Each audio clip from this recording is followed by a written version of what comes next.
What in the world is going on here? A Rocket Man monk? A man crawling through a wall? Yeah, I'll be running too.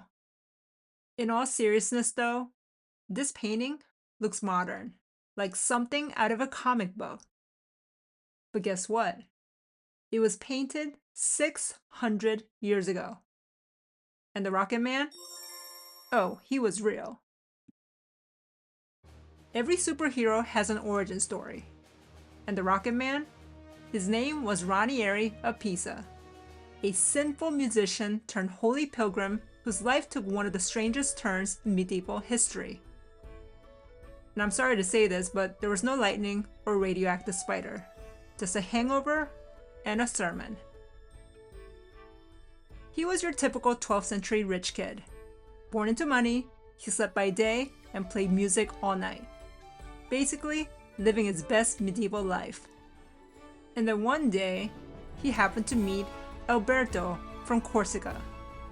He was a nobleman who had traded comfort for poverty, a guy who made sainthood look inconveniently achievable.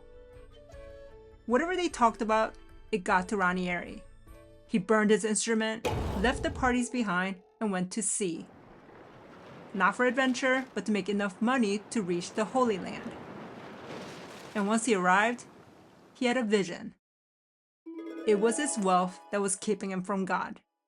So, he gave it all up.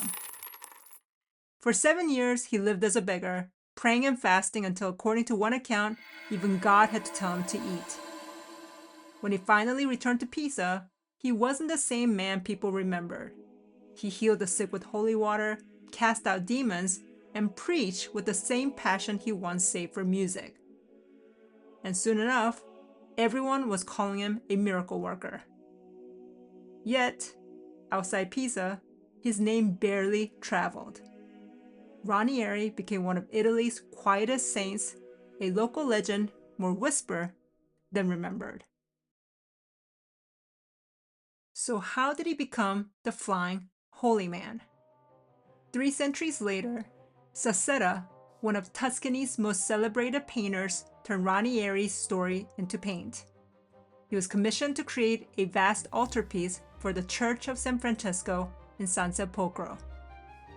The job was enormous, nearly 60 painted panels, a double-sided masterpiece telling stories of saints and miracles. And Sassetta was paid handsomely for it, 510 florins, roughly the price of 5 comfortable houses. Among those panels was this one. The Blessed Ranieri frees the poor from a Florentine jail. Ranieri floats in the air, serene as sunrise, while a prisoner slips quietly through a wall below. A miracle so calm, it feels ordinary, as if breaking the laws of physics were just another day's work. And what's really fascinating is how Sassetta chose to show it.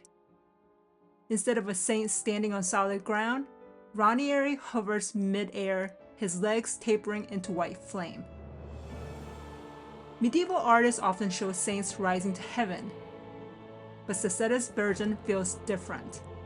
There's no thunder, no angels, just a quiet defiance of gravity.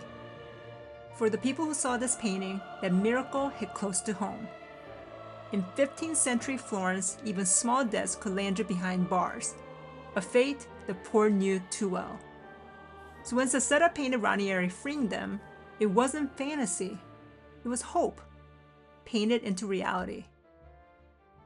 In another panel, Ranieri appears in a vision to a sleeping bishop, a gentler kind of miracle, one meant not to free the body but to calm the spirit. These weren't miracles pulled from official records. They were belief made visible, like a sermon for the eyes. Sassetta wasn't painting 12th century Pisa, he was reimagining Ranieri for 15th century Tuscany, setting his miracles among streets and faces familiar to them. For the friars and townspeople who saw this altarpiece every day, none of it felt strange. It felt like their world, touched by grace. And that was Sassetta's gift. He painted faith not as spectacle, but as order. In his world, the divine didn't break reality, it completed it. Sassetta painted dozens of panels for this altarpiece, and over the centuries, the altarpiece was broken apart, its fragments scattered across Europe and America. And maybe that's his quiet miracle. Ranieri once traveled the world to find faith, and centuries later, pieces of his story have traveled even farther. One of them, the Flying Ranieri, now hangs in the Louvre in Paris. People still stop in front of it, not to question, but to marvel. Because 600 years later, we still look up at a flying saint and believe, even for just a second, that miracles can feel beautifully normal. Thanks for stopping by, and see you next time.